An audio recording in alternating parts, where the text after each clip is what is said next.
Es un privilegio presentaros a un amigo de muchísimos años. Que, bueno, tengo aquí un pequeño currículum que pasamos de él, ¿no? Lo dejamos aquí encima de la mesa, porque es una persona extraordinariamente conocida, con unos méritos infinitos, y lo que pone aquí pues son 4 brochazos, ¿no? Yo lo que os quería presentar es pues, ser una de las personas las personas clave dentro de lo que ha sido el proceso de exhumación de fosas comunes, que empezó, como sabéis, en el año 2000, aunque hubo otros ciclos anteriores, de los cuales ayer David Tormo os habló, de un ciclo muy peculiar, que es el de traslado de cuerpos al valle.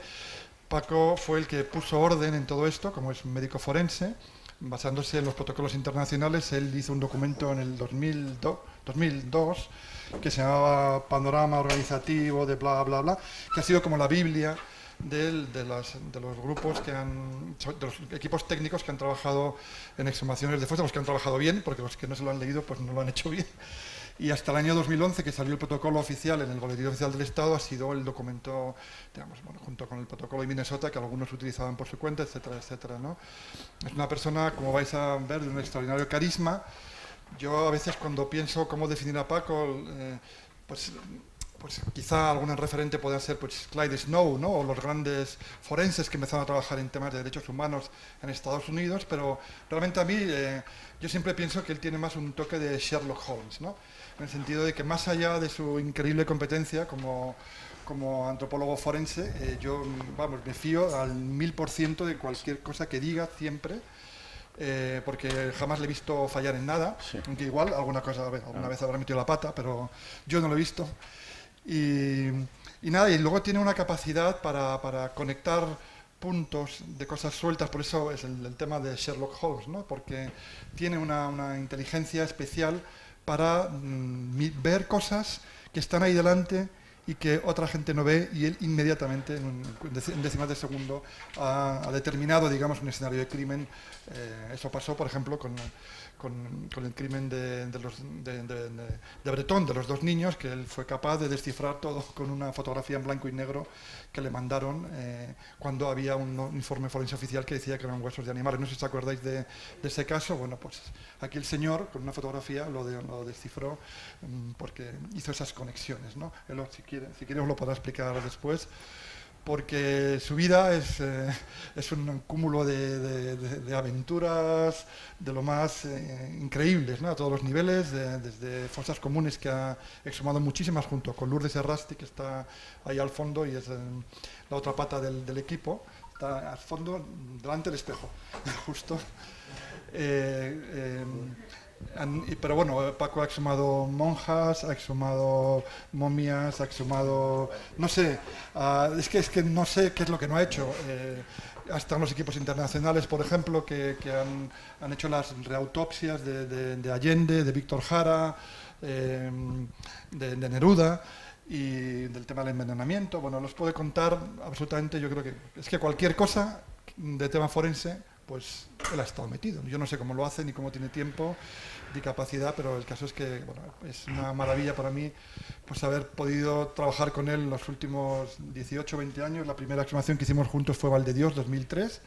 Bueno, yo como antropólogo social, como él dice, en la sombra, con los familiares, y él ahí pegándole al pico y a la pala a pleno sol, 40 grados. Yo como antropólogo social, pues eso, tenemos el gin tonic ahí siempre, ¿no? Un poco. Siempre se burla de mí por eso se lo digo antes de que lo diga él, pues ya lo digo yo directamente.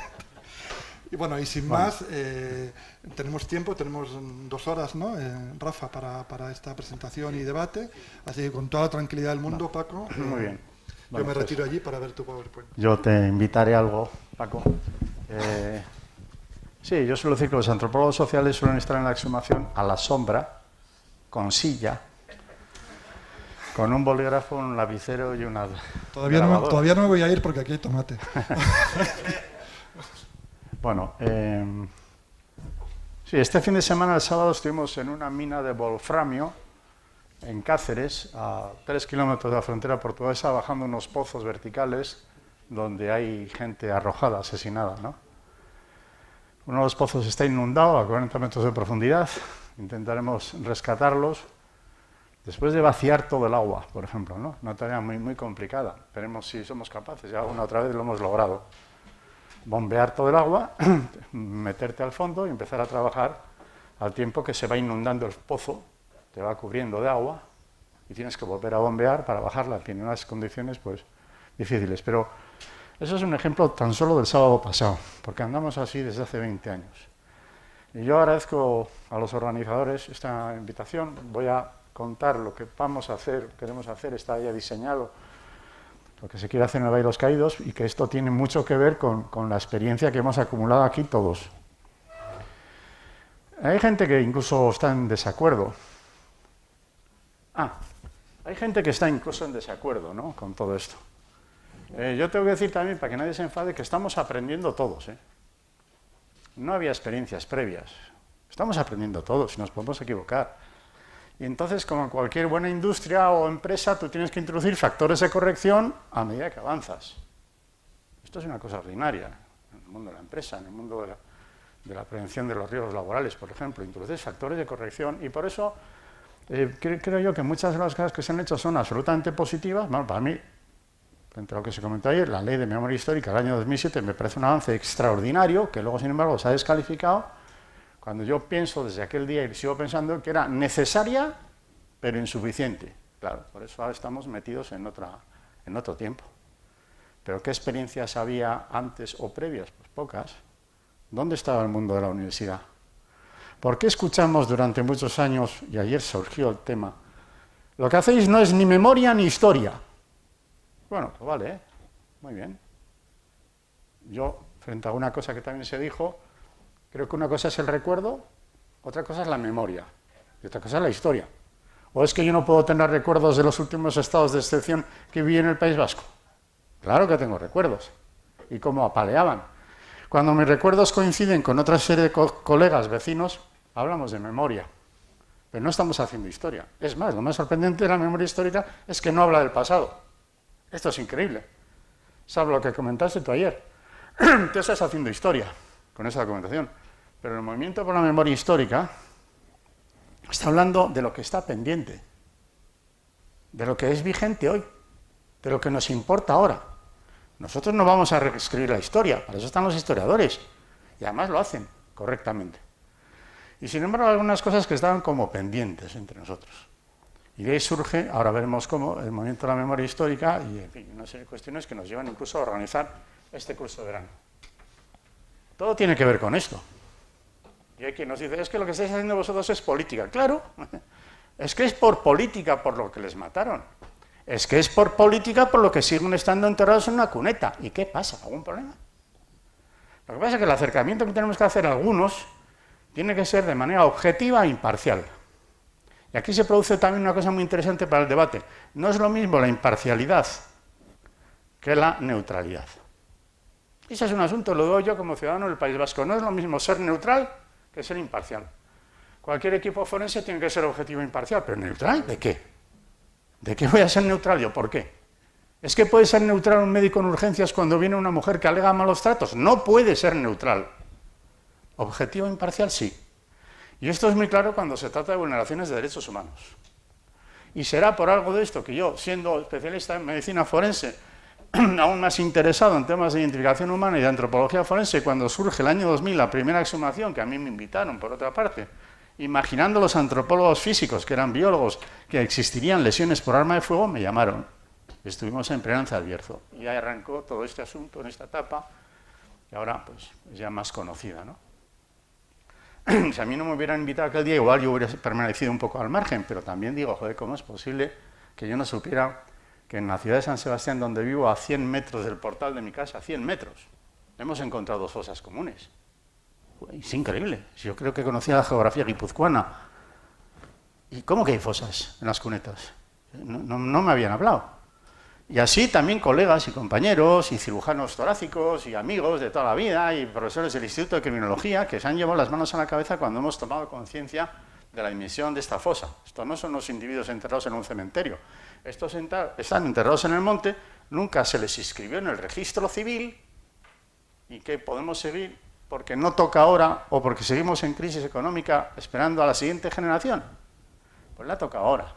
Y así arranca, y por más razones también, ahora lo diré, arranca el movimiento por la memoria histórica muy centrado en las exhumaciones, siendo a su vez conscientes de que no es esto lo principal. Yo creo que aquí hay tarea y mensaje para los pedagogos, los periodistas, los informáticos, los psicólogos, lo que queráis. Lo nuestro un día va a acabar. Yo veo el fin de las exhumaciones de las fosas comunes en España en una legislatura, a nada que se ponga a trabajar a los equipos que ya están formados. Y sin embargo seguirá el interés por los valores democráticos y etcétera. Alguna vez nos han preguntado, ¿y por qué hacéis esto? Y como le suele decir Arzuaga, ¿no?, cuando dice, hablando de Atapuerca, ¿y usted cómo sabe que son tan antiguos? Suele decir, créame, soy un profesional. Porque darle el otro discurso necesitas hora y media, ¿no? ¿Por qué hacemos esto? Muy fácil, para consolidar los valores democráticos. Es que no es eso importante. No sé. ¿Para qué más? Pues para ensanchar el discurso de los derechos humanos frente a la simpleza y vulgaridad de que esto reabre heridas o divide a los ciudadanos. Pero yo no sé hacer esa discusión, por cierto. No soy médico. Y menos mal que han surgido algunas personas como Ries Mate, filósofos, que han pensado sobre el particular y nos han orientado a los demás, porque si no, yo llegó un momento en que ya no sabía qué decirle a mis colegas cirujanos del hospital en San Sebastián.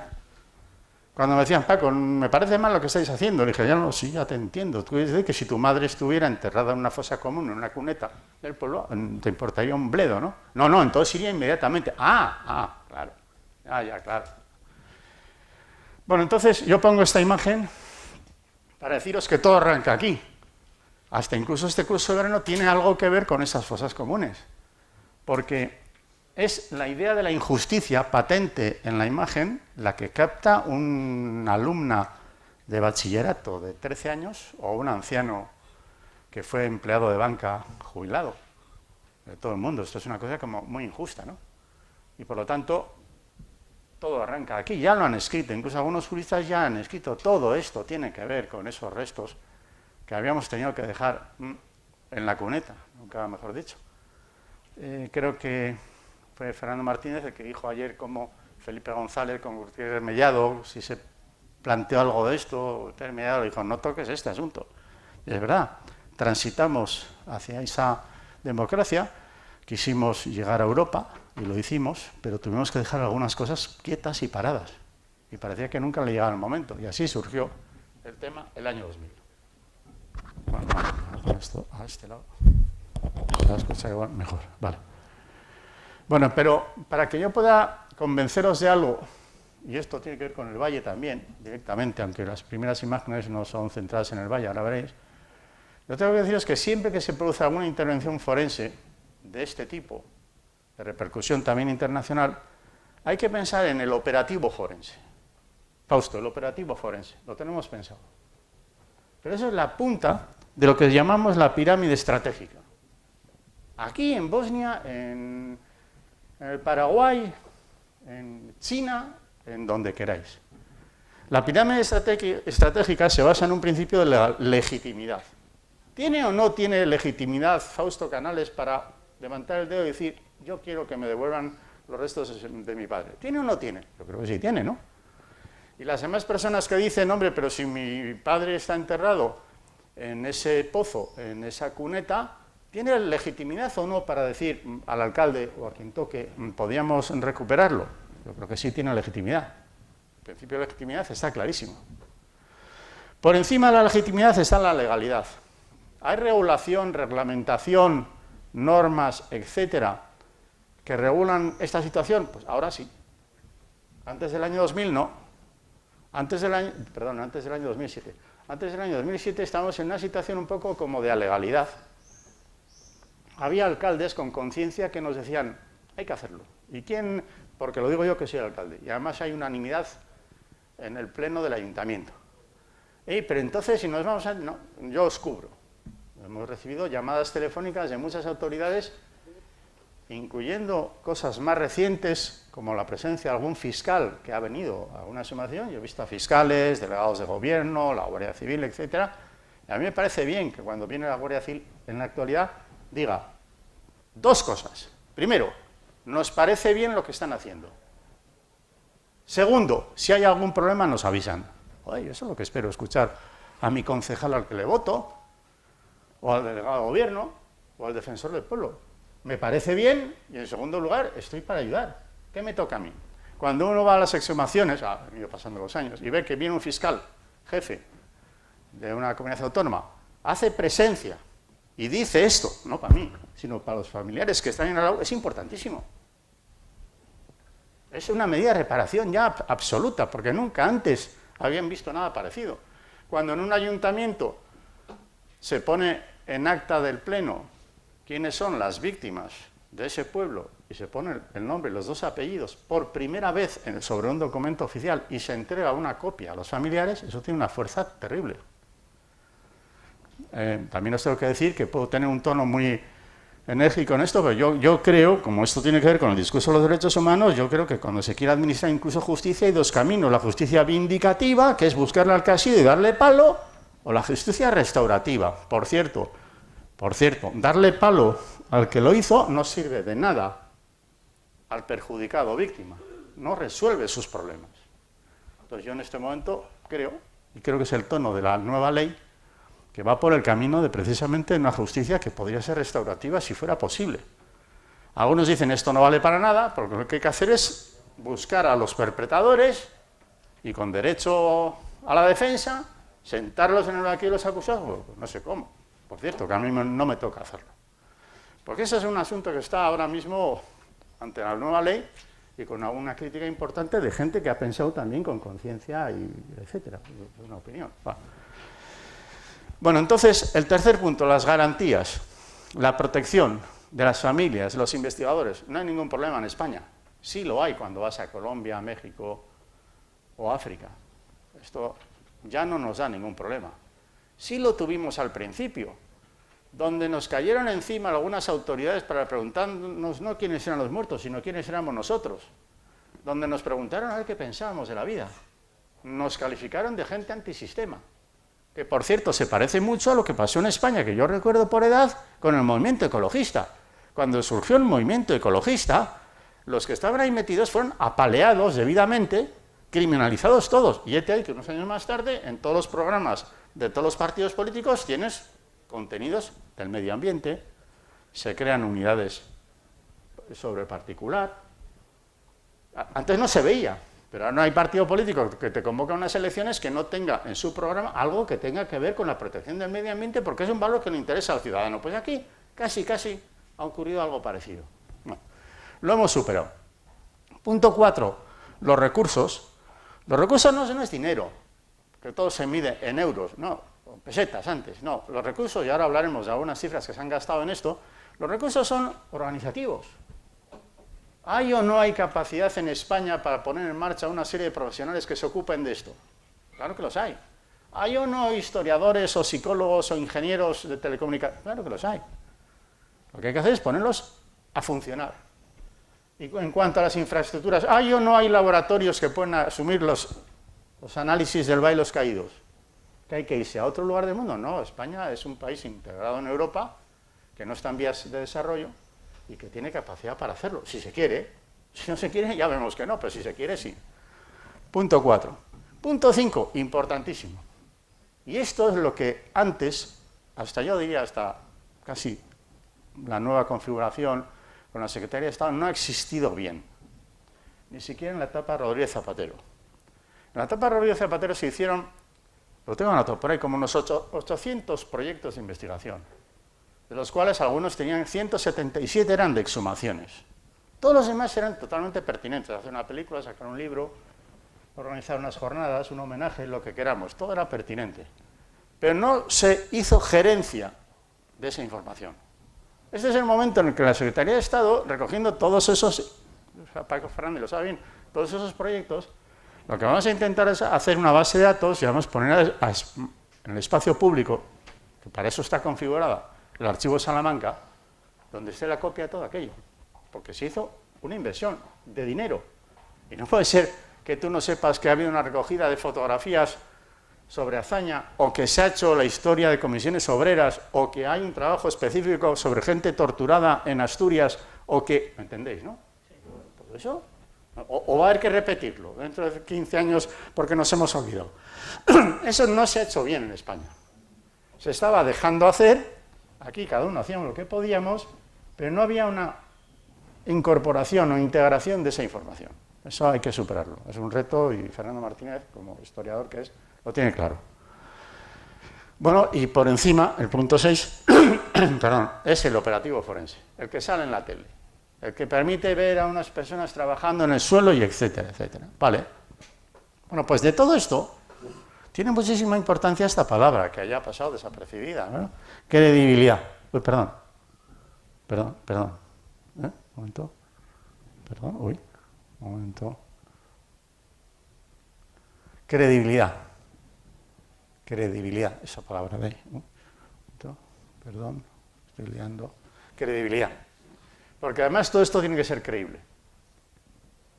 Tiene que ser entendido. O sea, si vosotros como familiares tuvieran la sensación, nos están tomando el pelo, se hace una engañifla, en realidad hacen y no es, esto es marketing y tal, el tema se va a ir al traste. Y hay que cuidarlo. Los lugares del mundo donde se ha perdido esa credibilidad, el fracaso ha sido completo. Pensar, por ejemplo, en México, los 45, 48 jóvenes de estudiantes universitarios que desaparecen en el estado de Guerrero, ¿no? En Ayotzinapa o algo así. Que si los han quemado y no sé qué, no sé cuántos. El esfuerzo forense es gigantesco. Los análisis que se han hecho son absolutamente cualificados. Han intervenido todo tipo de especialistas, pero no se lo creen. Y no se lo creen los familiares porque hay trampas en el recorrido de las propias autoridades. Como que el propio gobernador civil estaba metido en el asunto, como que algunos de los policías pues estaban metidos también. Entonces ya no sirve para nada. O sea, tiene que pasar una generación en México para que retomando de nuevo todo el asunto se saque la conclusión que efectivamente los mataron por esas circunstancias, que los autobuses, que si los han quemado a todos, que si, etcétera, etcétera. Pongo ese ejemplo porque esto hay que andarse con cuidado. Es una de las razones por las cuales se suele decir que las víctimas están en el centro. Decía Fernando Martínez, son el eje y el centro. A las víctimas y criminales a los ojos. Y tienen todo el derecho a repreguntarnos todas las veces que quieran, y no nos podemos molestar. Quizás en un asunto estrictamente penal se produce un crimen y en aras al secreto de sumario, aquí nadie sabe nada. Fíjate tú que ayer he visto en la televisión que por fin se va a ver juicio oral sobre el accidente ferroviario en Galicia, donde murieron 80 y tantas personas, han pasado 8 años. Yo siempre me preguntaba, a mí me interesa saber cómo es posible que se produzca una catástrofe así, eso tendrá una explicación, eso va a tener una solución que va a venir de la mano de la resolución judicial, es decir, de la sentencia, de acuerdo y tal, pero no, durante tiempo, secreto sumario, no se puede saber nada. ¿No? En fin, esto, en materia de derechos humanos, es importante cuidarlo y tenerlo en cuenta, como estoy diciendo. Bueno, y entonces, yo me pregunto si todo eso que he dicho en la pirámide estratégica ha funcionado o no funciona esta fosa, una de ellas. Ahora veremos cuántas han sido. Y la importancia que tiene para la hija y hermana, no de hace 350 años, porque parece que aquí hablamos de que eso es una cosa de nuestros antepasados, y nosotros hemos visto en exhumaciones a viudas de los muertos. Claro que ya no quedan. Pero si nosotros hemos dicho, ¿cómo que vivió esta madre viuda todavía? Y de llegar ahí la viuda, que nunca antes tuvo la oportunidad, en fin, todo eso. Hablamos de nietos, sí, muchísimos nietos, pero hay hermanos y lo que queréis. Aquí lo que vemos es a la hija. A la hija que con toda intención se trae a los nietos para hacerse esta fotografía y un día todavía esta mujer le explicará a sus nietos y nietas qué pasó aquí. Y claro, esta mujer es esta mano. Esta mujer es esta mano que sujeta la única herencia que ha tenido de su padre, que está aquí, que es este. Ella es esta. Su padre la agarra de los hombros. Joder, pero es que su padre era el alcalde. Pero es que en la misma fosa está su hermano. Es que en esa fosa, en el monte, están el padre y el hermano. Y esta niña, que se hace mayor y adquiere la conciencia de la injusticia y tal, joder, tiene algunos derechos desatendidos, ¿no? Algo habrá que hacer. Y nosotros así entonces nos hemos metido en una detrás de otra y en cada ejemplo hay espacio para los antropólogos culturales y sociales y lo que queráis, y para hacer una película y 3 novelas y todo eso. Es increíble, Almodóvar está haciendo una película en este momento que la está filmando y mete en el guión de la película el tema de una exhumación de una fosa. Hasta ahí ha llegado. ¿Quién nos lo iba a decir en Esperanza del Bierzo, el año 2000? Cuando estábamos ahí muertos de frío, haciendo aquella exhumación, que un día una persona como Almodóvar también iba a incorporar esto. Esto ha sido esfuerzo, no mío, de muchísima gente. Ese es el éxito de la memoria histórica. Y entonces lo que yo os he dicho hasta ahora, me pregunto a su vez si se está cumpliendo para España lo último que ha dicho Naciones Unidas, no para España, sino para el planeta entero, la última, digamos, opinión de Naciones Unidas cuando se trata de desapariciones forzosas o desaparecidos en general. Esto puede valer incluso para catástrofes, es del año 19, no es del año 12 o 3, la última resolución. Y entonces, esto tiene un desarrollo concreto que exige que se cumplan estos 16 principios. Y me pregunto yo si lo que tenemos del 2007 y 2021 ahora, y lo que hemos hecho, los cumple o no los cumple. Pues esto es importante.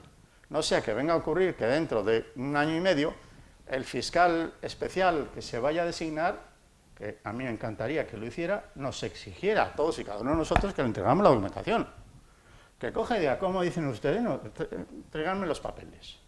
Y vamos a tener que ir ahí, como ya a mí me ha pasado esto muchísimas veces en la vida. Y te preguntan quién eres, qué titulación tienes, los documentos, las fotos, quiénes estaban, el acta, el documento de cadena de custodia, el consentimiento informado para tomar la muestra, todo ese lío, que lo tienes que conocer. Y me encantaría que lo hiciera porque entonces podría validar y, en definitiva, hacer oficial la información que yo os estoy contando. Porque el problema de España, además de que existan muchas fosas, es que la información todavía a fecha de hoy no es oficial. Una información que yo sé que es oficial y que no puede discutir ningún historiador aunque tenga errores, pero que es oficial, es cuando hace un año y pico el gobierno publica en el Boletín Oficial del Estado la lista de los españoles que murieron en el campo de concentración de Mauthausen. Eso lo sabíamos todos. Lo sabían los historiadores de hace 50 años. No era oficial. Ahora sí. Ahora sí, tiene su importancia. Oye, por fin aparece el nombre de mi tío, el abuelo, lo que fuera. Ese paso es al que habría que ir. Yo lo veo así, algunos dicen no. Judicialicemos por vía penal, bueno, pues hazlo tú. Que yo a lo que aspiro es a esto que os estoy diciendo, a que incluso todo aquello se valide por nuestras autoridades democráticas en la actualidad. Bueno, y de estos 16 puntos, aquí abajo hay una cosa muy importante. Bueno, la búsqueda debe ser independiente e imparcial. De neutral nada, lo he dicho antes, ¿verdad? Bien que lo sabemos. Y se tiene que basar en protocolos que sean conocidos. Y ese es el tema. Ese es el tema también para el Valle de los Caídos, para todas las exhumaciones. Bueno. Ahora viene otro pequeño comentario, antes de llegar a las cifras. ¿Y cuántos muertos son?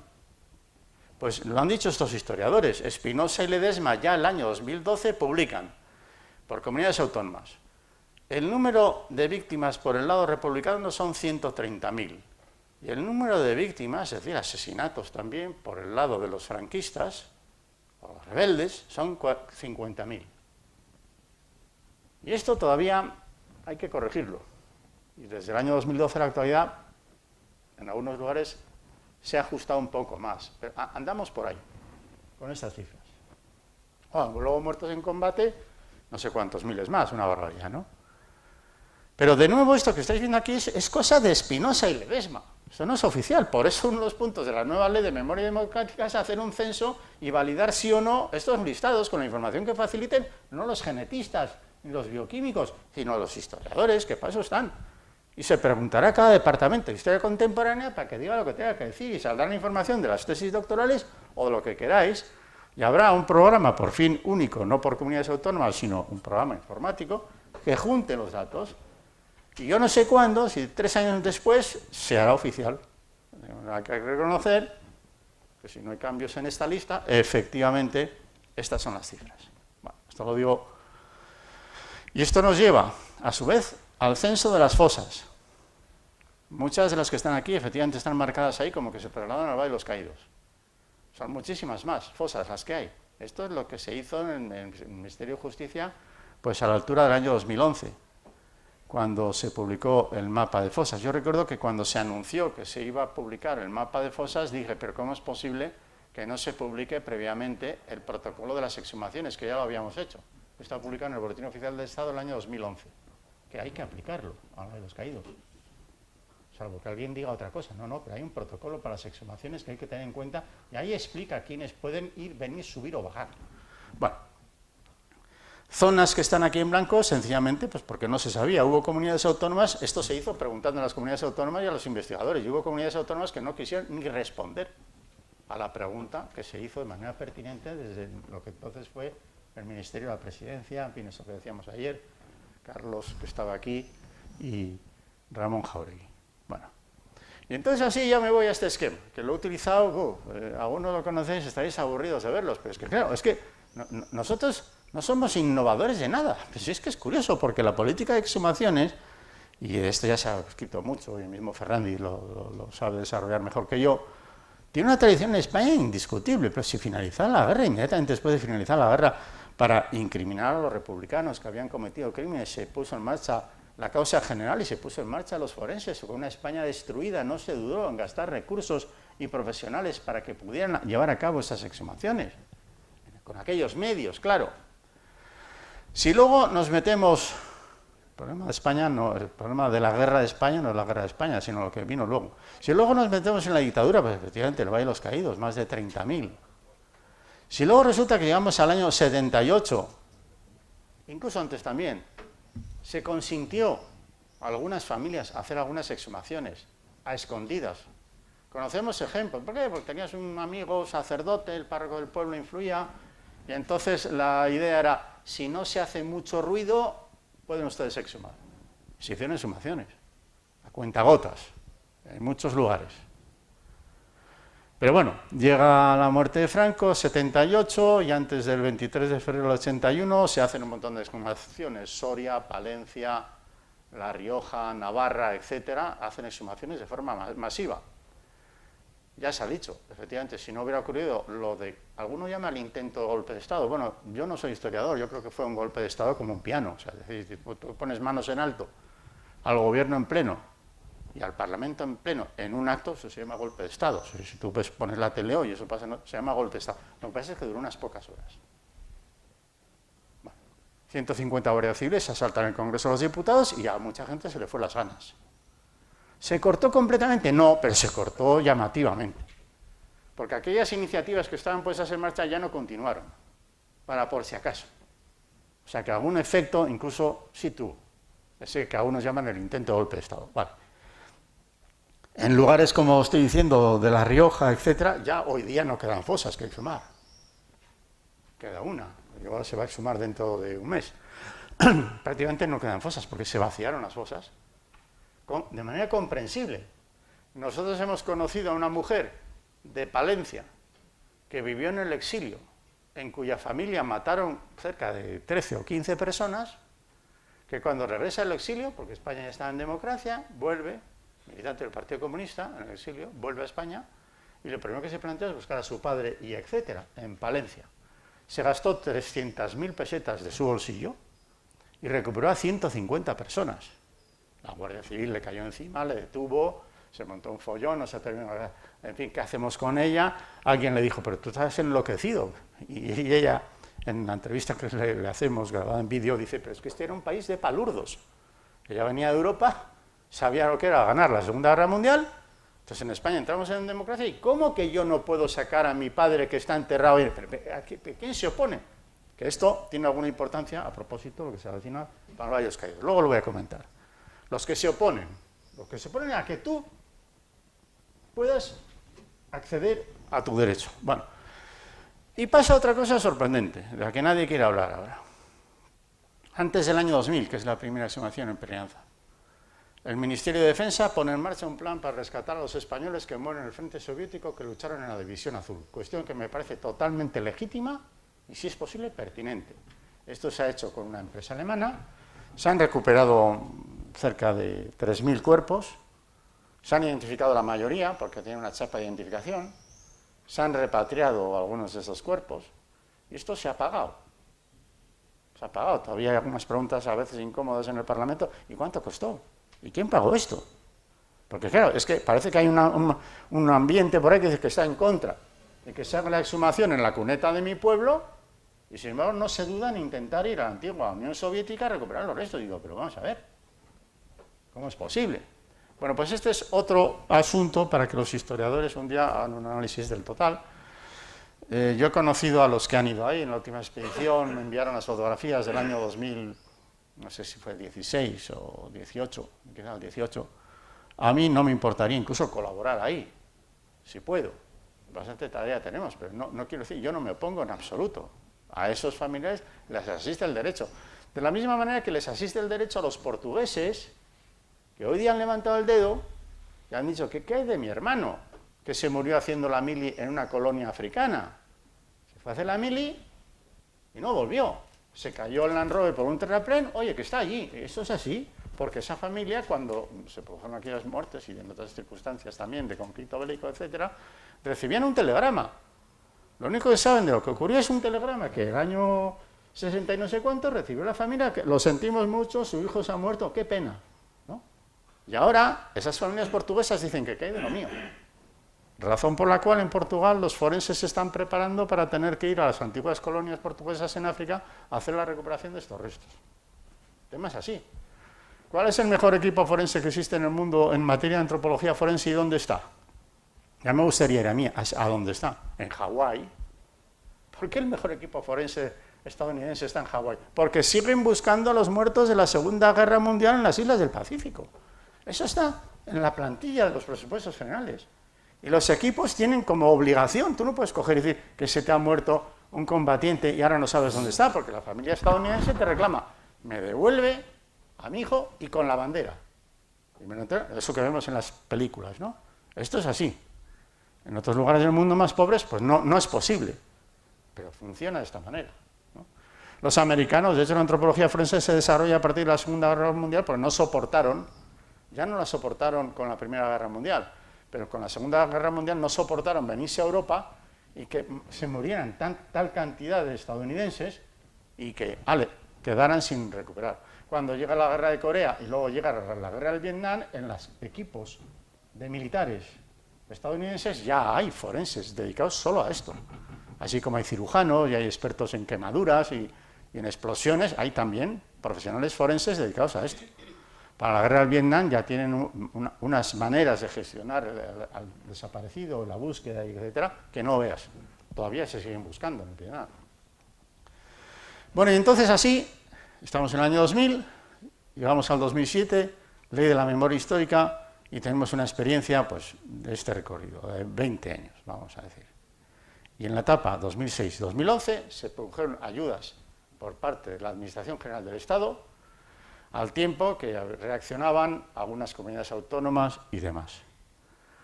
Esto se ha dicho el otro día, dentro del texto largo de Pablo de Grave, del año 2014, le dice al Estado, que le extraña, que no se haya hecho más para gestionar las exhumaciones e identificación de los restos, especialmente cuando esto es técnica y materialmente factible. Pues está clarísimo. La ley no dice una cosa que sea un imposible para España. Y esto condiciona, esto y muchas más cosas condicionan bastante lo que ha sido la redacción del texto actual para la nueva ley. Vale. Entonces, ¿qué hemos hecho? Como resumen de todo, ¿qué hemos hecho entre diferentes equipos a lo largo de 20 años? Bueno, pues hemos recuperado unos 10.000 esqueletos en fosas comunes. Y hemos abierto unas 900 fosas comunes, de todo tipo. Desde el principio del año 2000, este recuadro marca la etapa en que sí existieron ayudas de la Administración General del Estado. Es el momento en el que se pone en marcha la ley, el protocolo, que era una obligación, la ley obliga a hacer un protocolo y a hacer un censo de fosas. Se hizo el mapa de fosas, antes de que acapara la etapa del gobierno socialista, Rodríguez Zapatero, se hizo el protocolo y se hizo el mapa de fosas. ¿Veis aquí el número de exhumaciones? Pues en un año, el año en 2009 sumamos 90 fosas en España. Esto decae con el cambio de gobierno, ya se ha dicho, ya se ha criticado, presupuesto cero, y reaccionan las comunidades autónomas y los pueblos. Comunidades autónomas, municipios, que dicen, ¿cómo? ¿Que la Administración General del Estado no apoya esto? Pues yo, que soy el alcalde, de donde sea, voy a hacer lo posible, y en algunos lugares de España, esa reacción desde los municipios, que son parte de la estructura del Estado, ha tenido su importancia. Algunos todavía dicen que ¿para qué se meten los ayuntamientos en esto? No, no, es totalmente pertinente. Como decía Fernando, los ayuntamientos conocen a los vecinos. ¿Y por qué no lo vamos a decir? Pero si hemos hecho exhumaciones por lo que nos han pedido alcaldes del Partido Popular, que no se atreven ni a contarlo en su partido.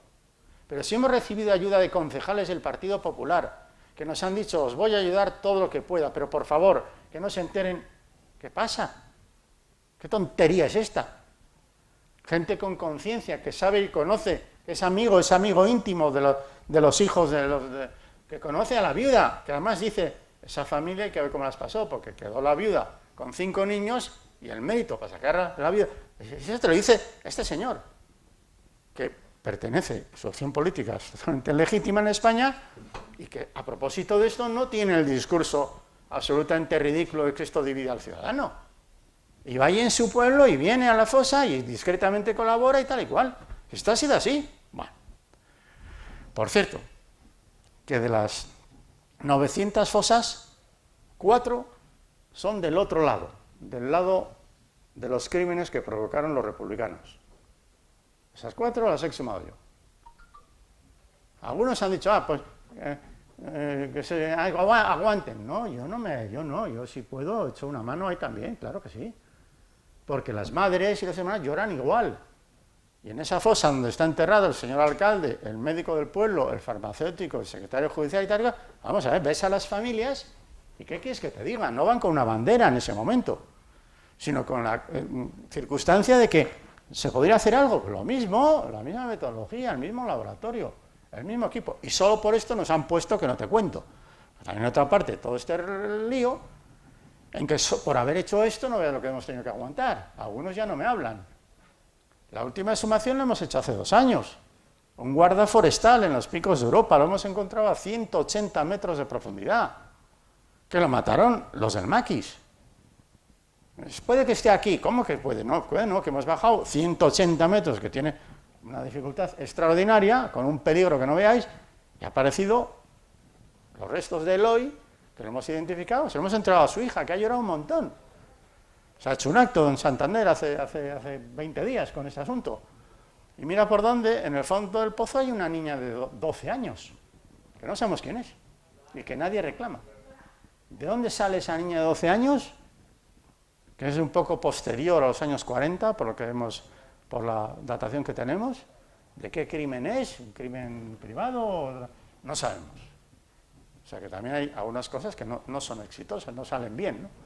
Bueno, en todo caso, así hemos ido realizando las tareas, aquí con más presencia y apoyo de las comunidades autónomas, y a esto le añado algo que tiene que ver con el 2021, la nueva ley, y con esto otro. Del año pasado a ahora, hemos puesto en marcha, desde la Secretaría de Estado de Memoria Democrática, 114 exhumaciones.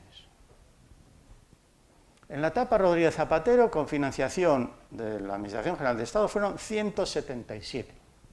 Y ahora, en un año, hemos puesto en marcha 114. Y a las 114, que van por ayudas directas de la Secretaría de Estado, más lo que se ha hecho a través de los municipios, se añade una cosa que es de hace una semana, se añaden un total de casi 90. Decía la suma del secretario de Estado, ¿no? Esto hace una cifra, ya no me acuerdo cuánto será de la suma, pero bueno, quiero deciros, esto marca una diferencia de campeonato frente al recorrido anterior. Y no es que haya que acabar precipitadamente con el tema de las exhumaciones, sino hay que poner un ritmo y ponernos profesionales y coger y decir, a ver, en Extremadura, tal equipo, en Andalucía hay varios, en cómo está el tema en Valencia, dónde no hay equipo, qué laboratorio. Eso es lo que nos estamos haciendo en la Secretaría de Estado de Memoria Democrática.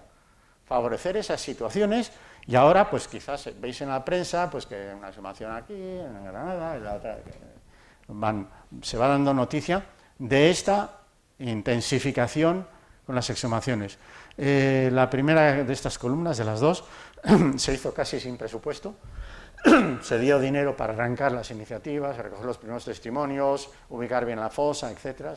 Algunas cosas se pueden duplicar con las ayudas que vienen ahora, ¿de acuerdo? Pero no había presupuesto. No había presupuesto para esto. Ahora sí que lo hay. Y en ese presupuesto que sí que lo hay, se ha podido intensificar muchísimo más. Ahí entra también el plan del Valle de los Caídos. Pero volvamos a la etapa de Rodríguez Zapatero. ¿Por qué se ha gastado dinero en esto? España estaba en crisis y a qué viene lo de siempre, ¿no? ¿Cuándo le tocará esto, no? Pues mira, esto es lo que se gastó.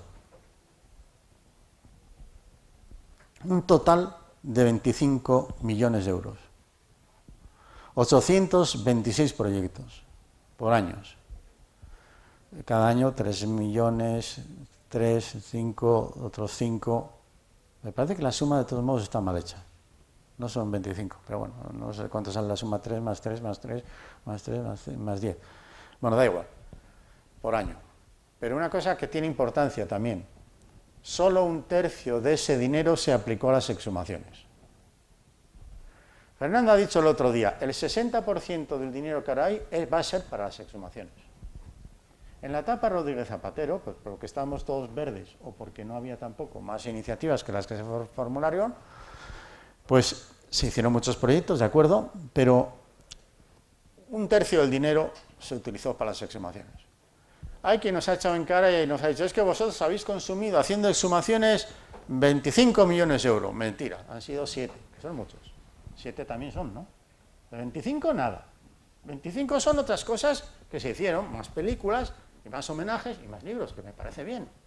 Que no vengan ahora a decir que todo este dinero fue única y exclusivamente dedicado a las exhumaciones, porque no es verdad. Bueno, ¿y dónde hicimos las exhumaciones y de qué manera? Pues aquí tenéis un mapa, quizá no lo veis a esa distancia, da un poco igual, qué comunidades autónomas, pues en algunas 200 y pico fosas, con la recuperación de 2.000 esqueletos en Castilla y León, comunidades autónomas donde no se hizo mucho o casi nada, pero en general de aquí proceden estos restos. Pues de Canarias se han recuperado más de 50 restos, ¿en qué? En 3 o 5, no sé qué pone, 5 fosas. Pero vamos a esto que veis aquí. 900 fosas, 10.000 esqueletos, y ahora, ¿cuál es el rendimiento de este asunto? El siguiente, que también hay que considerar, y va a pasar con el Valle de los Caídos. Solo se ha obtenido ADN del 90% de los esqueletos que se recuperan.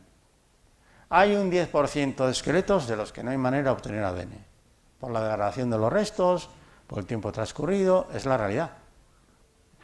En muestras degradadas esto pasa. Y pasa en todos los lugares del mundo. Es decir, hay un stock de casos que no se van a poder identificar solo por esta razón. Porque no se obtiene ADN.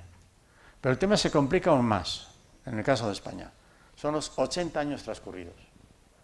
Que significa que el árbol genealógico que hacemos, o el pedigrí del desaparecido, nos lleva a veces a encontrar con que no hay un candidato ideal en la familia para que sea al que se les traiga la muestra para hacer el cotejo. Fausto, en tu caso es muy fácil. Tú tienes el mismo ADN en el cromosoma Y que tu padre. Pero si tu padre no hubiera tenido hijos y tuviéramos que estar buscando a sus sobrinos y resultara que sus sobrinos no son varones sino mujeres y nos vamos, como pasa en España, a una tercera generación, ahí tenemos un problema. Una limitación. Esta es la razón por la cual solamente estamos identificando a 1 de cada 3 de los que estamos exhumando en las mejores condiciones. No es el caso de Argentina o de Chile, donde te puedes encontrar con que el padre y la madre del desaparecido vivan. Eso es lo más fácil del mundo. Es una prueba de paternidad casi ordinaria. Los 80 años son una franja que da un problema en esto. Por eso cuando se hacen las comparaciones, si esto es hoy día, la ciencia lo puede todo, no, la ciencia tiene limitaciones. Entonces, son de todo tipo. Y cuando se hacen Se dan los resultados genéticos. Hay una cosa maravillosa en la genética, a diferencia de cualquier otra parte de la ciencia forense, es que se expresa matemáticamente. Esto no se hace en psiquiatría. Cuando en psiquiatría dicen que Bretón es un psicópata, eso opina un psiquiatra y otro psiquiatra puede decir que de Bretón de psicópata no tiene nada. Y no se resuelve matemáticamente, pero en genética sí. Porque existen unas bases de datos previas y entonces se expresa el resultado matemáticamente.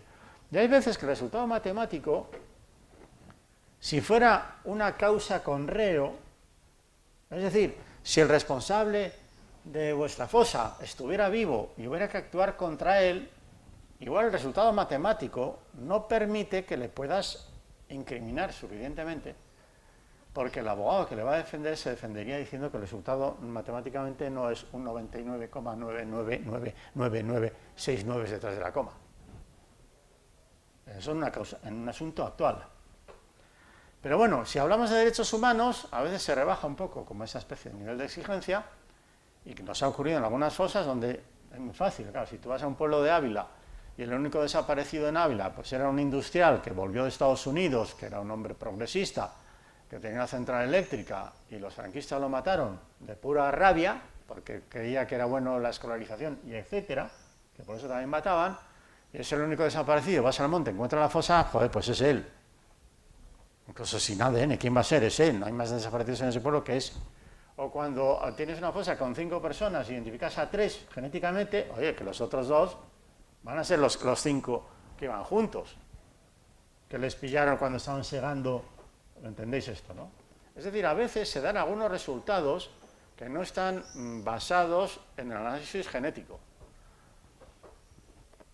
Bueno, esto es así, pero si la discusión fuera plenamente judicializada, como digo, y tuviera alguien a quien le imputas los hechos, hombre, pues no valdría.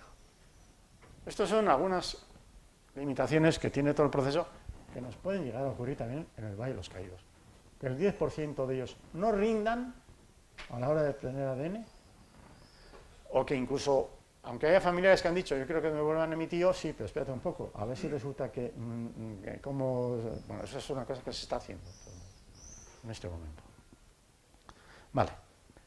Bueno, y entonces otra cosa para tener en cuenta. Hay muertos en los cementerios, muertos en fosas clandestinas, hay detenidos desaparecidos, hay fallecidos en combate, hay muertos en cautividad.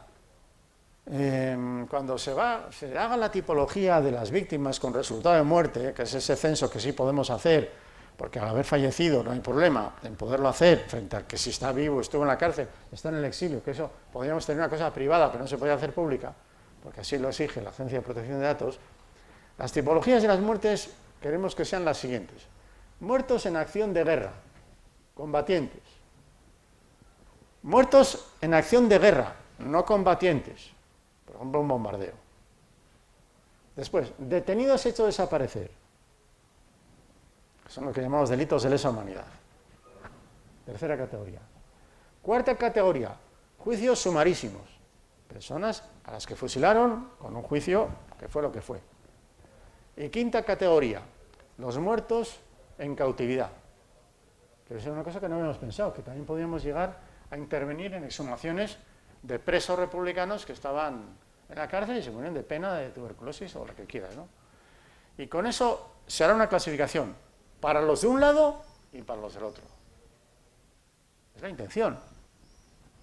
Alguno dirá, pues, los del otro que se espera. No, los del otro, los datos son más conocidos, habrá que ajustarlos, de nuevo van a tener que opinar los historiadores, pero se quiere hacer el censo de esta manera, para poder decir, muertos en combate en España fueron tantos de aquí y de allá.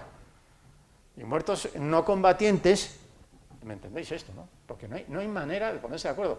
España no es el segundo país del mundo con más número de fosas ni de víctimas, después de Camboya, eso es una cosa periodística, un disparate completo.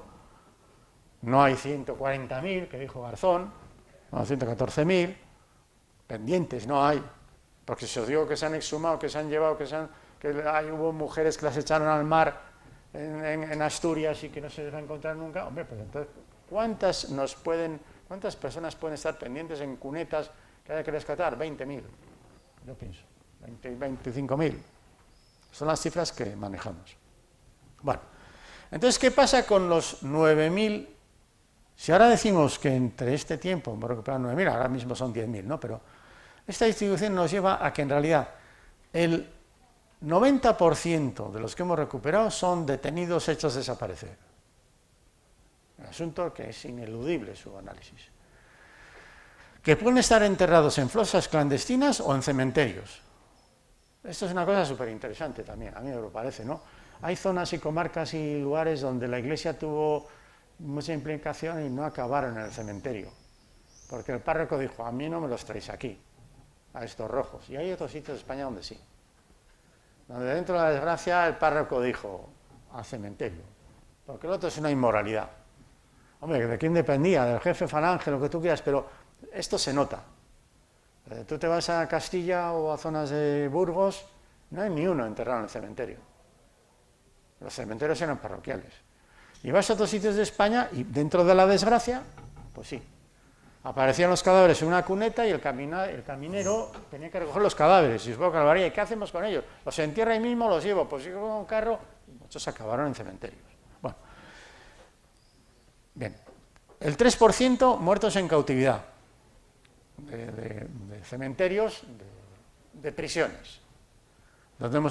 Y el 6% del total son muertos en combate. Hay lugares de España donde se están encontrando específicamente trincheras y zonas de combate donde quedaron mal enterrados. Esto nos pasa a nosotros en Vizcaya, en Asturias, en el norte, en fin, las zonas donde hubo Madrid también se han encontrado muertos en combate. Que algunas de las veces incluso no se es seguro si pertenecen a un lado o al otro. Bueno, entonces, para meterme ya de verdad con lo que a mí me toca aquí, pues yo creo que ha pasado esto, ¿no? Desde los años 80 las reivindicaciones legítimas de las víctimas han llevado a una empatía social y a una implicación institucional que ahora ya nadie duda, y nos hemos llevado hasta el año 21.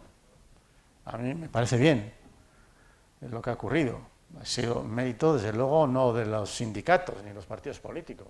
Ha sido un esfuerzo y un mérito de las asociaciones de memoria histórica, de los representantes, de los familiares, que nos han hecho ver este espacio.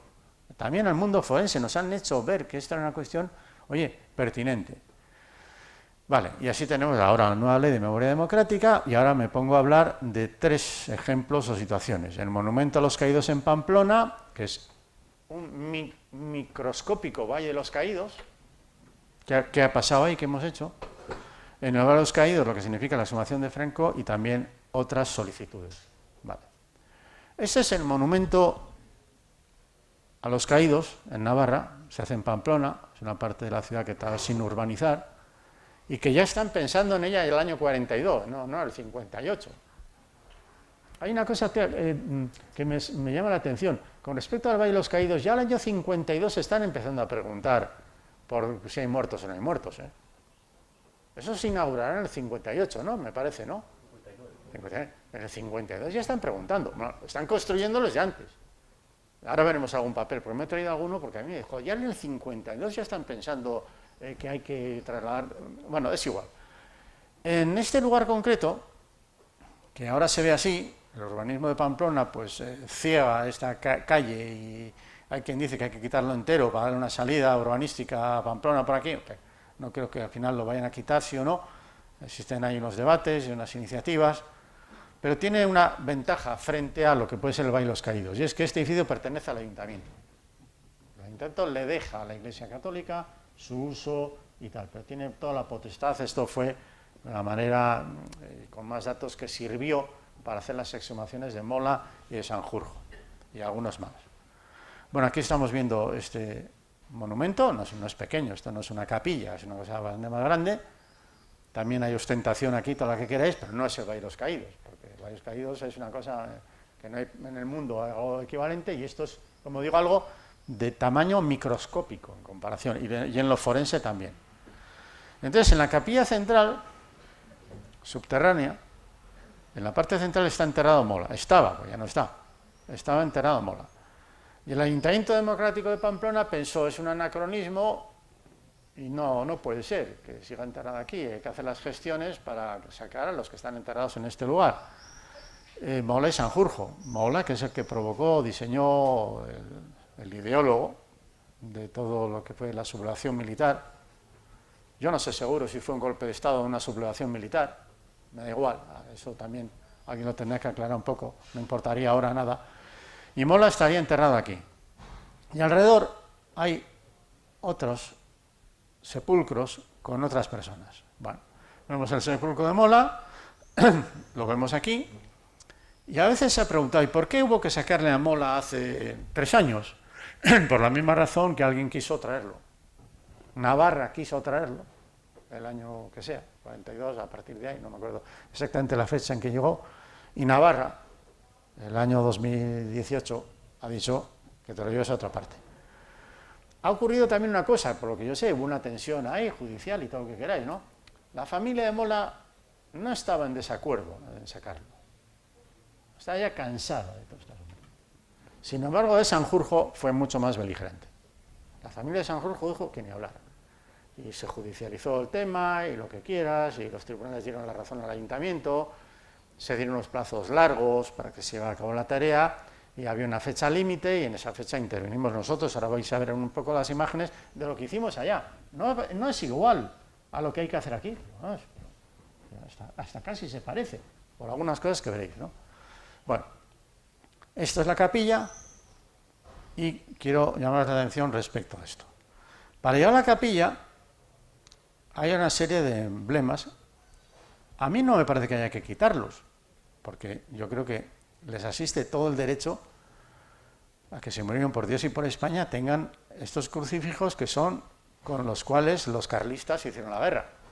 Hay una cosa que se suele recordar en Guipúzcoa: cuando los carlistas llegan a Guipúzcoa tienen 2 emblemas, la cruz y la bandera de España.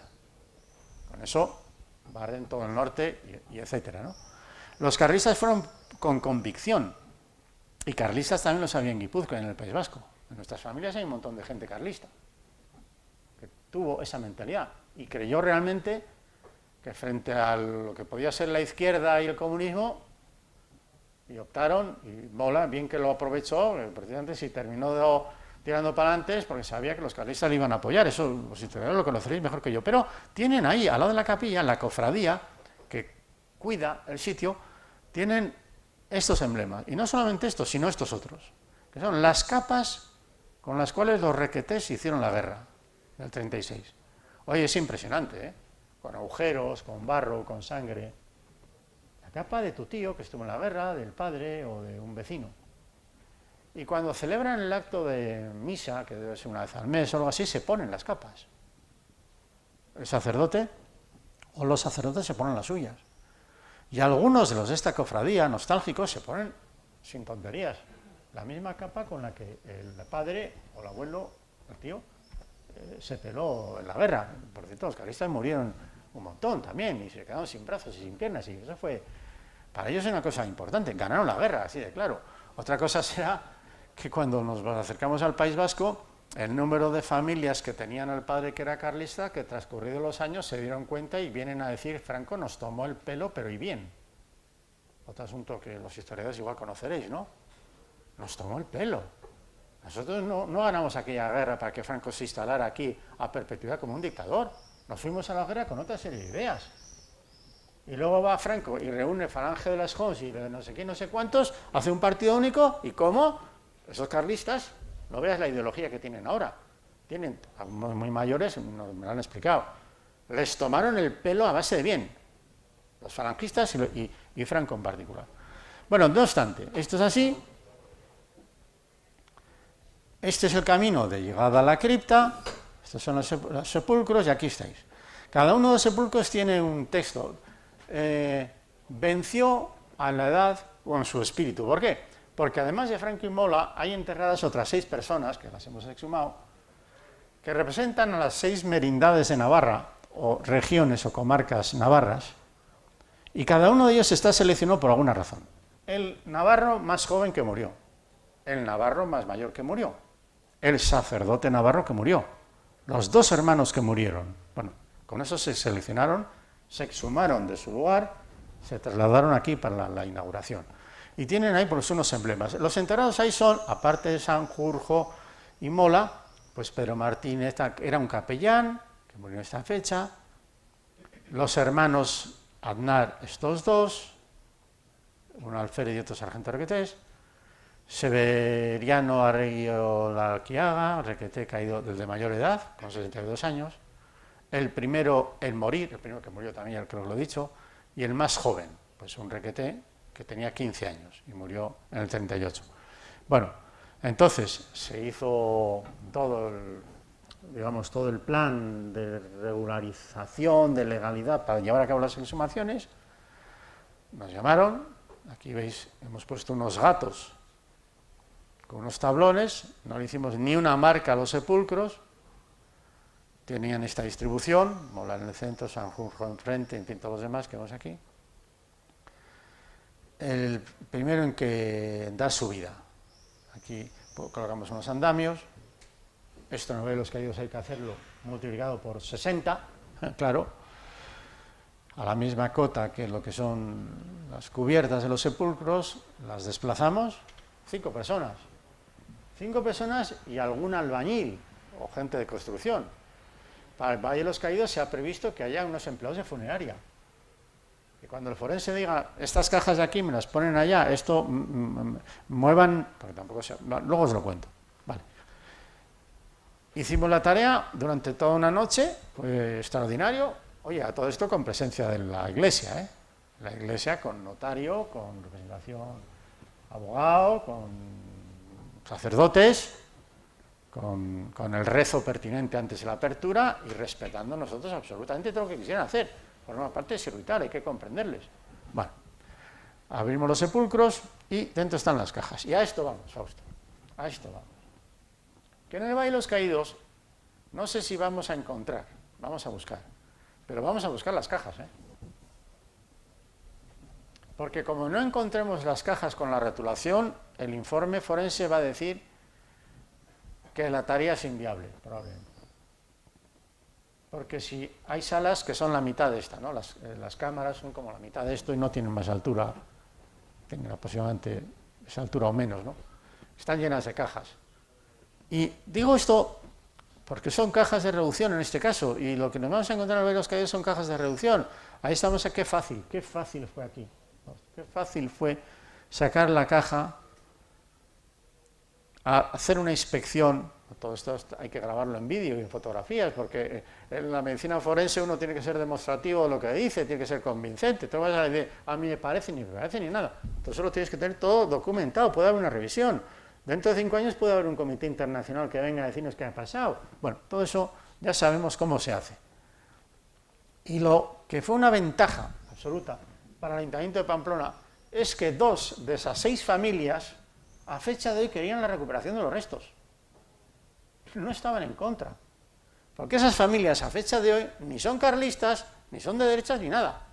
Y aquí, entonces, ¿qué se hizo? Citar a esos familiares, aquí está el alcalde, por cierto, y ante su presencia se recuperaron los restos. Y nos decían, hombre, el tío fue a la guerra, vale, pero murió, qué pena, pero esto se ha acabado.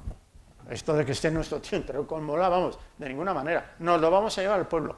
Y entonces, todos se llevaron a su destino en el pueblo, pero es que 2 familias además estuvieron esa noche allí presentes mientras hacemos la tarea. Y tardamos unas horas en hacerla, no 20 días. Fue emocionante todo lo que ocurrió allí. Esta es la familia y me están viendo, es la caja número 4.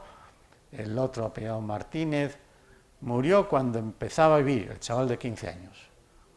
Este venció a la edad con su espíritu, el mayor de todos ellos, 62 años. Estas cajas las inspeccionamos allí, naturalmente. Las inspeccionamos para ver qué había. No había ladrillos o arena o tierra, estaba el esqueleto, coincidiendo con la edad y todo. O sea, no hay equivocación en cómo llegaron estos a ese sitio. Eso es muy fácil. Solo 6, pues ahí no hay ningún equívoco. A saber qué pasa en el Valle de los Caídos. Bueno, este es otro de los ejemplos. Iba armado con la cruz. Este era sacerdote, ya lo hemos dicho. Preparamos las cajas. Si estaban deterioradas, las cambiamos. Cosa que se va a hacer en el Valle de los Caídos, porque se va a aprovechar para mejorar las circunstancias en cómo se encuentren todos aquellos que se vean. que si hay huesos por el suelo no se van a dejar en el suelo, se va a aprovechar precisamente para dignificar también esa parte necesaria. Y no tendrá la culpa de que esos huesos estén en el suelo el gobierno actual. O Paco Fernández. Bueno, Paco Fernández igual sí, tiene la culpa de eso. Bueno, entonces aquí se cambiaron algunas de las cajas y entonces finalizo esta etapa para deciros que 2 días más tarde esto ya no era ni de interés periodístico ni hubo mayor polémica. No hubo ningún problema. ¿Algún problema? Ninguno. El ayuntamiento tenía la legitimidad, la legalidad, se hizo en condiciones y ahora me voy al Valle de los Caídos y pienso, cuando alguien ha dicho que vamos a profanar. Profanar es que tú irrumpas en este espacio sin permisos y profanar es o que irrumpas en este espacio sin la cualificación que se debe exigir. Si el jefe de los bomberos de este municipio se pusiera a exhumar en el Escorial, eso es una profanación. Y si el forense que os dé la gana se pusiera a exhumar sin permisos, es una profanación. Pero bueno, si está la legalidad y está la cualificación, ¿eh? ¿Cuál es la profanación? ¿Profanación de qué? Respeto absoluto. O sea, querido que somos unos irresponsables nosotros que vamos ahí con una porra a romper el sepulcro a martillazos. Lo volvemos a colocar todo como estaba. Yo creo que además estaban ellos mirándonos, porque tenían un experto en arte que trajo la iglesia. Yo creo que estaban deseando que le hiciéramos una marca al sepulcro, una raya. Nos hubieran, no sé, denunciado patrimonio o una cosa de ese tipo. Pero no, sí, ya sabemos cómo hay que hacerlo. Bueno, finalizo esto entonces, me voy al Valle de los Caídos. El Valle de los Caídos tiene esta monumentalidad, pero a lo largo de los años hemos visto quitar este tipo. Mira, el año 41, se acabó la guerra, la gente todavía no ha reaccionado y ya están construyendo. Esto concretamente es en Tolosa, el monumento, que ya ha diseñado el arquitecto y que ha costado dinero. España está destruida, pero se invirtió en esto y así se inauguró en Tolosa. Os los podéis imaginar la cantidad de años que ya se quitaron estas cosas, ¿no? Algunos escudos todavía están pendientes, pero es que de esto visto por toda España. Bueno, se fueron quitando y ya no están. Y esto costó muchísimo menos que el Valle de los Caídos, pero para un ayuntamiento como este, pues gasto hubo. Y luego tienes en la geografía española otras cosas que yo no sé si hay que quitarlas, la verdad, creo que algunas de ellas no hay que quitarlas incluso. Esta es una cruz que ha puesto una madre en la carretera a Teruel, donde este joven muere por Dios y por España, en esta fecha en concreto, y su madre, para perpetuar el recuerdo de su sacrificio. Entonces, bueno, ¿hay que romperlo con una porra? Yo creo que no, a mí no me toca hacer eso, a veces no tengo claro si esto es ostentación o no. Y lo que sí creo que esto hay que arreglarlo en las fachadas de las iglesias. Esta es una, esta es otra. Y algo de esto está en el origen también del movimiento de la memoria histórica. La cantidad de gente que iba a su pueblo y seguía viendo, ya en plena democracia, estas rotulaciones y se preguntaban, ¿y por qué están unos y no están todos? ¿Por qué no ponemos una para todos? Empezaron a decirle a los curas, oiga, o pone a todos o quita a estos. Y ahí se empezó el tema un poco como a complicar. Pero había familias que es comprensible. O digamos, es que es inaguantable tener que irte de vacaciones todos los veranos a tu pueblo y estar todavía viendo. No es ostentación, esto a mí me parece una cosa que en alguna parte del municipio debería estar. Estas personas que han muerto siendo del lado franquista, pues tendrán todo el derecho a aquellos reconocimientos que se les hizo y tal. Y en el fondo eso se ha imitado, porque ahora nos vamos al lado de los republicanos y el movimiento por la memoria histórica lo que ha superado es esta imagen. Ahí hemos recuperado más de 100 personas, ¿no? Y fijaros lo que tenían puestos las familias, pues una cruz con una chapa que pone a las víctimas de qué, franquistas, ¿no? Algo así, ¿no? Pues este asunto ha servido para que ahora esto sea así. Esto es así, no es así, porque fue así durante un montón de años por el pánico, el miedo y todo lo que hemos dicho. Llega un momento que no, señor, yo también tengo derecho, y aquí aparece la lista de los 100, que también ha costado, pero no ha costado lo que significa hacer el Valle de los Caídos. Esto lo han pagado los familiares, Y esto es algo que seguramente vamos a ir viendo. Están casi imitando esto y esto es casi como lo mismo. Yo creo que casi todos tienen derecho. Cuando veo estas placas en los cementerios, a mí no me producen alergia, a mí no me dan ninguna alergia. La alergia me la dan que están en la plaza del pueblo, por ejemplo. Pero en el ayuntamiento, o sea, en el cementerio, a mí no me lo dan. Bueno, quiero decir que también ha servido para esto que estamos viendo aquí. Y nos vamos al Valle de los Caídos empezando por lo que ha significado la exhumación de Franco. Aquí está, simplemente para hacer un comentario de que esto yo creo que era pertinente porque no se puede resignificar el Valle con Franco dentro. Ahora, también tiene gracia haber oído a alguien, Fausto, que ha dicho: no había que haber sacado a Franco, había que haber sacado primero a los 70 solicitantes y Franco... No, primero hay que sacar a Franco. Hay que empezar por el primero. No me digas a mí que ahora vas a decir, no, que saquen a los 70 solicitantes del lado de las familias republicanas que han sabido que, joder, que estaba ahí su padre, y a mí a Franco me da igual. No, para empezar se saca a Franco, porque ya empezó la resignificación. Si la mayor resignificación que esta, yo no sé si cabe. Ahora que venga un artista y sea capaz de hacer un diseño de qué, yo no sé. Yo a Fernández le suelo decir muchas veces, yo creo que el japonés que sea capaz de hacer un plan de resignificación del Valle de los Caídos igual no ha nacido todavía. Es que a mí no se me ocurre. Se me ocurre hacer algunas cosas, además no me toca, ¿no? Pero sacar a Franco sí, sí, había que sacarle. Bueno, aquí está Franco cuando le entierran, en el año 75. Es lógico que se le entierre así, porque forma parte del ritual que le corresponde. Porque también hay una frase que viene del mundo forense que dice: todos los muertos tienen derecho a ser tratados de conformidad a sus normas, costumbres, tradiciones y religión. Es curioso, los muertos tienen derecho a esto. Los derechos se extinguen cuando falleces, pero todos los muertos tienen derecho a ser tratados de conformidad a sus normas, costumbres, tradiciones y religión. Por lo tanto, a mí no me sorprende que esto fuera así. Participa de esto de la misma manera que es totalmente pertinente que una familia lo entierre con la bandera republicana. Claro. Y a Salvador Allende con la bandera de Chile. Y cuando sacamos a Salvador Allende, su hija, senadora Isabel Allende, puso una condición, puso dos condiciones, cuando estaba haciendo el plan ahí y tal y cual. Dijo, primero, la familia tiene que estar delante, tiene que estar ahí al lado.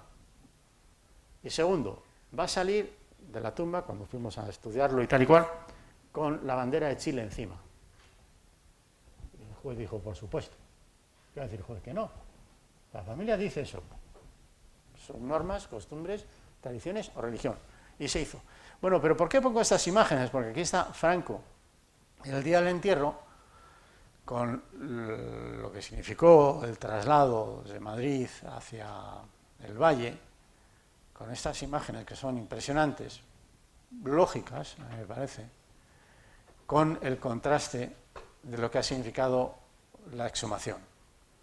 A mí, la comparación entre lo que hemos visto antes de miles de personas y la soledad de la familia, me parece, estas fotografías son todo. Esta fotografía y esta, frente a lo que es el entierro, lo dice todo, ¿o no? La soledad. Toca retirarlo. Yo comprendo que la familia se oponga, me parece normal que se haya opuesto, pero sin embargo no me parece normal que otras familias se opongan a que tú saques a tu padre. No sé, ¿entendéis esto? Si yo fuera hijo de Franco, diría, pero ¿qué? Me revolvería. Hay que comprenderles. Pero sin embargo hay que decirles, lo sentimos, pero es que esto hay que hacerlo. Mola Sanjurjo, lo que quieras. Ahora puedo decir que no saques a tu padre. ¿O es que tú puedes, Fausto, decir que yo no puedo sacar a mi abuela al cementerio donde está enterrada? Para llevarla a otro... ¿Pero tú quién eres? Para decirme a mí lo que tengo que hacer con mi abuela. Y eso es lo que me sorprende de lo que ahora se avecina. Que va a haber una serie de recursos con algún argumento que es simple. Bueno, de todos modos lo digo porque la tarea no es difícil, no fue difícil, fue sencilla, se ventiló en la mañana. Aquí es como era antes el sepulcro blanco, ya se ha explicado algo de esto, de dónde viene y cómo se enteró, porque esto todo de color negro. Como yo no lo sabía, se ha dicho aquí, me he enterado que 15 días antes de morir Franco están precipitadamente haciendo ya ese agujero en el mármol, etcétera. Ya estarían pensando cómo iban a ser estos funerales, frente a cómo queda ahora, que queda ahí una marca, casi no permite entender que estuvo Franco ahí. Bueno, de acuerdo. Entonces aquí vemos este contraste, que es impresionante, entre el entierro y el desentierro, por decir algo, ¿no? Vale. Volvemos a esta imagen para recordar lo que significa ahora lo del Valle de los Caídos, o sea, lo que significan los traslados al Valle de los Caídos. La secuencia ayer la explicaste bien, pero estos son los camiones con las cajas, según están llegando, supongo que estas son imágenes que están llegando al valle. Esto simplemente para decir algo que hemos conocido, de cada provincia hay un esquema de dónde se sacan los restos y cómo el camión sale de Irún y va recogiendo a cargar, que la planificación de esto y la burocracia es extraordinaria.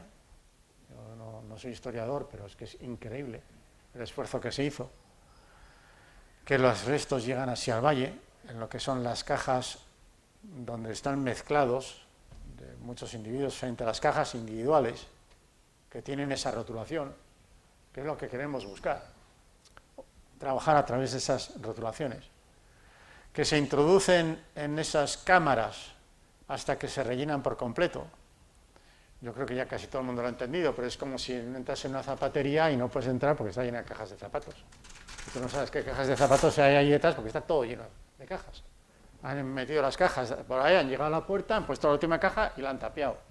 Así están algunas de esas cámaras, donde se ha visualizado algo y algunas están mal, otras están bien, pero es como una incógnita la dificultad o facilidad que pueda haber para en un momento determinado, y apartando esta no es, esta tampoco, esta tampoco, esta no es, uy, esta es, sacan la caja. No hay ninguna profanación a los restos de las demás cajas que están ahí al lado. Bueno, vamos a hablar de eso. Aquí está la de tu padre, ¿no? Porque aparece la rotulación que se lee. Esperemos poderla leer, ¿eh? Sí, vale, pues eso es. Esto tiene unas vigas y contravigas. Yo estaba ahí, no aquí dentro, estaba en otra de las cámaras, una de las otras cámaras. Eso no se va a caer ni para atrás. Yo no soy arquitecto, pero eso no se cae ni queriendo. Eso está bien hecho. Tiene filtraciones, claro, como en muchos lugares. Lo que hay debilidad es en las losetas que se apoyan entre vigueta y vigueta. ¿Por qué? Porque colocaron las losetas sin recibirlas con cemento. Supongo que para ahorrar. No, como la construcción a veces se colocan las vigas viguetas, se colocan las planchas, pues se recibe aquello, se hormigona todo. Coge una fuerza indestructible. Y aquí, en algunos de los sitios, están simplemente las tabletas de las losetas. Así que si tú te colocas en el centro de una de las tabletas y haces así, lo mismo quiebra y te vas al piso de abajo. Pero no porque se vaya a caer el edificio, ¿eh? Eso no se cae, ni queriendo. ¿Que hay filtraciones de agua? Claro. Las filtraciones de agua en algunos de los sitios son por las paredes, no en el centro, sino filtraciones que vienen de las paredes, lo que significa que algunas de las cajas que están más en contacto con la pared pueden estar deterioradas, más que las que estén en el centro. Y en una sala es perfectamente posible que algunas de las cajas estén muy mal y otras prácticamente sin problema. Y pongo ahora algunos papeles de los que también hemos encontrado. Claro, es que este sí que sabía. El cabo primero comandante de la Guardia Civil el año 1958 informa al Ayuntamiento de Hernani que junto con estos muertos ejecutados por los nacionales, o sea, sin tontería ninguna. Eso lo hemos imaginado siempre, pero es que está escrito en la fecha. El tipo, bien que sabía. Y dice aquí: asimismo se hayan enterrados en el cementerio de Hernando otras 190 personas aproximadamente, aunque no saben ni quiénes son. Este es un papel que impresiona mucho ahí en el norte, en el País Vasco, porque los muertos que veis aquí son sacerdotes nacionalistas vascos asesinados por los franquistas. Como que esto se había sabido desde siempre, claro que hay. Condicionó buena parte de lo que ocurrió luego en la historia también, ¿no? Es que está puesto. Bueno, estos papeles en algunos ayuntamientos se han podido perder, pero si el año 58 el cabo de la Guardia Civil tiene que informar al ayuntamiento es porque le están preguntando. ¿Y por qué le están preguntando? Porque están pensando en este movimiento. Y había veces en que el ayuntamiento se abrió lo suficiente sin tener que preguntarle a la Guardia Civil, y otras veces en que se basó en informes que tiene la Guardia Civil, pero con toda exactitud. Más exactitud que no fallar en los apellidos y ponerte exactamente el día en que lo han matado. ¿Qué quieres? Y otros documentos, estos son de Guipúzcoa, que tienen que ver con Vergara. Joder, Tomás Garicano Goñi era gobernador civil, ¿no?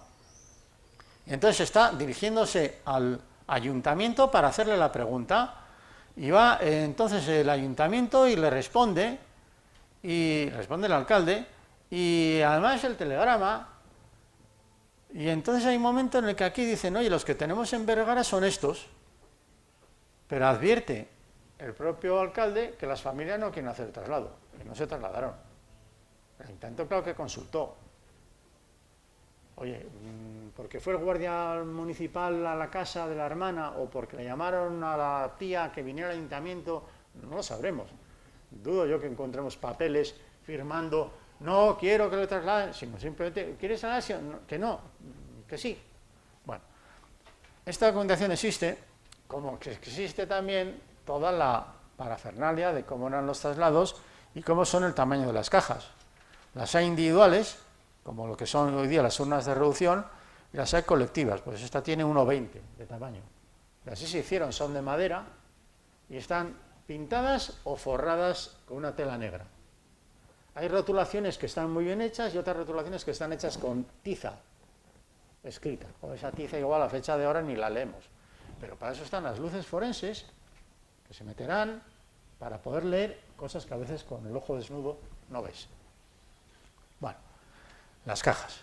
¿Y qué es lo que vamos a hacer? Porque yo tenía que haber empezado por aquí, pero ya veis que os he soltado todo un rollo para ubicarnos. Y ahora pues un poco lo que se ha diseñado. Bueno, nosotros no podemos ignorar el informe que se hizo el año 18 por el Comité Científico Técnico del Consejo Médico Forense del Ministerio de Justicia. El Consejo Médico Forense es un órgano auxiliar de la Administración en general, que pertenece al Ministerio de Justicia y que opinó al respecto. Y da las directrices de cómo hay que comportarse ante un evento de estas características a escala internacional. Están diciendo también que es un reto sin precedente. Claro está. Y son personas muy cualificadas y con sensibilidad. Yo comparto totalmente lo que ellos dijeron allá. Luego, detrás de esto, hay un proyecto de ejecución que lo elabora Patrimonio Nacional, pero que se basa en arquitectos o ingenieros y etcétera. Eso no es una ocurrencia de un funcionario que es abogado, sino que han medido, han evaluado, han hecho las catas que conoces y etcétera, ¿no? Y después se han producido reuniones desde el año 20 hasta la actualidad entre la Secretaría de Estado y Patrimonio Nacional. ¿Por qué? Porque las instalaciones pertenecen a Patrimonio Nacional, pero en este punto concreto Patrimonio Nacional le pide a la Secretaría de Estado que le ayude en el punto específico de las exhumaciones. Para otros temas no necesitan contar con la Secretaría de Estado. Si hay que hacer unas obras o hay que mejorar lo que quieras, pero en este punto se han puesto de acuerdo en que, por favor, y por esa razón desde la Secretaría de Estado hemos ido pensando pues, cosas como esta, ¿no? Proyecto de ejecución de la habilitación de los accesos, patatín y patatero, de acuerdo a los criterios forenses, mantenimiento de las medidas de seguridad, refuerzo provisional de las estructuras, retacado y trabajos de consolidación, colocación de pasos practicables seguros para el acceso a los forenses, preparación de la zona de obras, acopio de materiales, tal, medios auxiliares para trabajo eléctrico, ventilación, lo que queráis. Eso está todo pensado por profesionales cualificados en la materia. Entonces, ¿cuál es el objetivo? Ahora, atender las solicitudes que han llegado a Patrimonio Nacional, son 70, ¿no? Por ahí, en este momento, unas 70. Y en segundo lugar, aprovechar para conocer mejor las características de los columbarios y mejorar la disposición de los restos. Con todo respeto, responsabilidad y seriedad. ¿Cuál es el plan técnico más forense? De forenses. Utilizar protocolos, tener un equipo de expertos forenses y un equipamiento técnico complementario que son los laboratorios de referencia. 10 minutos para acabar. Vale. Entonces, ¿cuáles son las capillas en las que hay que intervenir? Bueno, ¿cuáles son las capillas? Bueno, son estas las que... Pero no hay que intervenir en todas. Es decir, frente al número de capillas, hoy por hoy hay algunas capillas que no hay ni que tocarlas, porque no hay solicitudes. Porque sí se sabe dónde están aproximadamente los restos, en qué capilla están, salvo alguna trasiego que pudo haber. Pero hay alguna capilla, pues no sé, la que pone la Virgen de Loreto, no hay que tocarla. Hoy por hoy. No hay que abrirla, ¿no? Calma. Bueno, esta sí. Y esto es algo que está haciendo Ferrandiz, que es punteando en dónde está cada una de las solicitudes en el edificio. Porque a los forenses hay que darles esta tarea hecha previamente, además hay documentación para poderla hacer. Así que estos son los lugares donde habría que intervenir. El Consejo Médico Forense tiene hecho un informe, bueno, que se hizo a solicitud del Patrimonio Nacional, y explica que hay una fase que es muy forense, pero hay una fase previa que es la arquitectónica. Si este ayuntamiento ha dado el permiso de obra, pues allí irán los operarios y al cabo de un mes se retirarán y entrarán los forenses, más o menos. Necesitan como un mes de tiempo entre que pones el andamio, abres la puerta y garantizas la seguridad. Y previamente, que está en curso, es la toma de muestras a los familiares, cosa que se está haciendo, que se ha hecho, amén de que hay gente que está trabajando la documentación histórica, ¿no? Para tener un dossier de cada ejemplo, una biografía, etc. Bueno, además se crea la comisión asesora, esto se hace que una semana. La dirige el secretario de Estado y va a estar también el presidente del Consejo Nacional.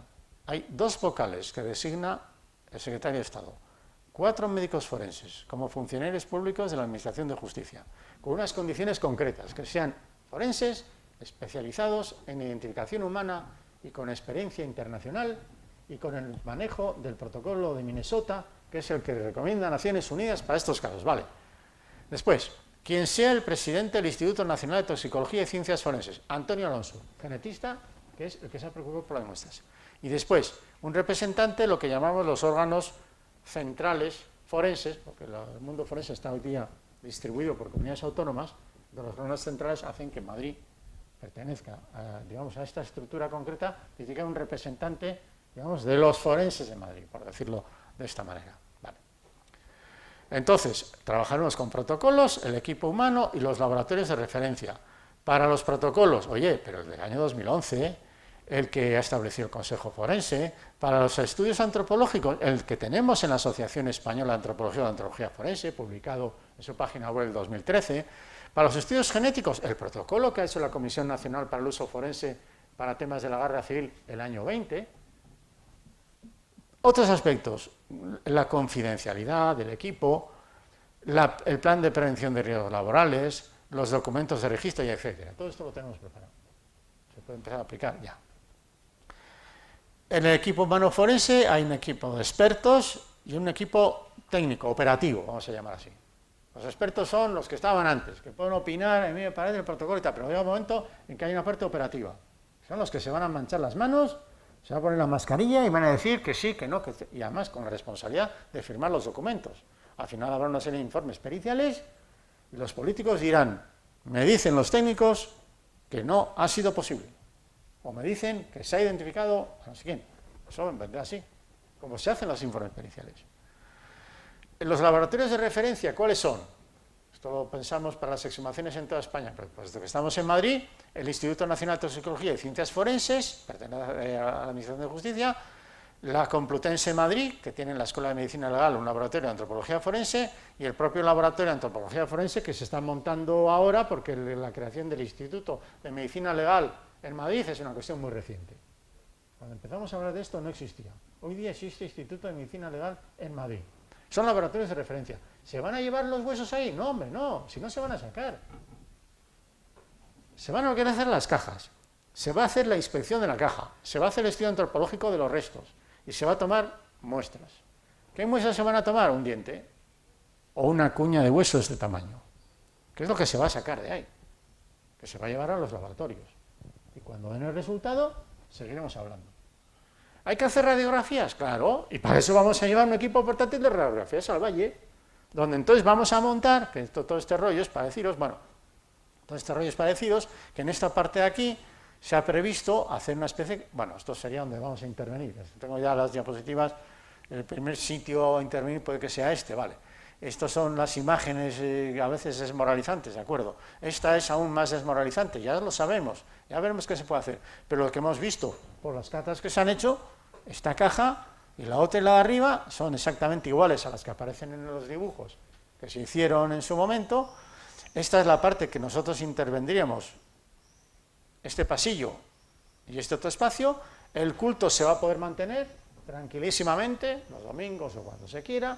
Pues se hará un cierre provisional aquí, sencillo. ¿Y a qué se puede parecer lo que vamos a habilitar? A esto. Esas son intervenciones que hemos hecho nosotros a solicitud de la Iglesia Católica en España. En este caso en Toledo. Hemos transformado esa parte en la Iglesia, ¿veis con qué provisionalidad? Claro, cuando vamos a estar viviendo ahí 3 años. Unas mesas de trabajo y el equipo funciona así.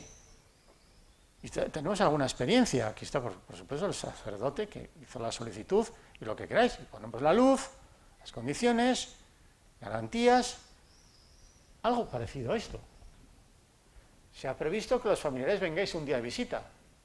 No para estar tocando los huesos, porque no se puede, pero para que os creáis que va en serio este asunto y para presentaros quiénes son los 4 forenses y que tú sepas cómo se apellidan y dónde han salido, bueno, y etcétera, y el resto del equipo también. Me refiero a que la apariencia puede ser esta. Hemos intervenido en exhumaciones a gente que han beatificado. Yo he intervenido ya en no sé cuántas exhumaciones de monjas, de curas y de frailes, en criptas y no criptas y conventos y tal y cual. O sea, pues esto es parecido, pero mucho más grande y más difícil. Bueno, y aquí está, el equipo forense funcionará de esta manera, y de todos ellos hay 4 que son los que firmarán los documentos, consolidando la información que llega del Instituto Nacional de Toxicología, a la documentación histórica, para crear una carpeta, porque llegará un momento, si todo fuera bien, que a ti, Fausto, te entregarían los restos y una carpeta, con toda la documentación, donde estaría la parte biográfica, más toda la cuestión pericial. Ojalá esto sea así. Y no hay que crear falsas expectativas, ya lo sabes, pero se va a hacer de esta manera. Finalizo con esa última imagen para deciros entonces que el reto efectivamente no tiene precedentes. Yo creo que se puede hacer porque me creo que hay condiciones en cuanto a la decisión política y en cuanto a los medios que se necesitan. Si yo viera que aquí no se ponen los medios, porque dicen, sí, vete cómo, sin recursos, sin equipos, sin personas, yo no estaría hoy día asesor en la Secretaría de Estado de Memoria y Democracia. Y cuando oigo a los que tienen por encima de nosotros las decisiones y tal y cual, hay la firme decisión de que esto hay que intentarlo y para eso estamos. ¿Alguna pregunta? No.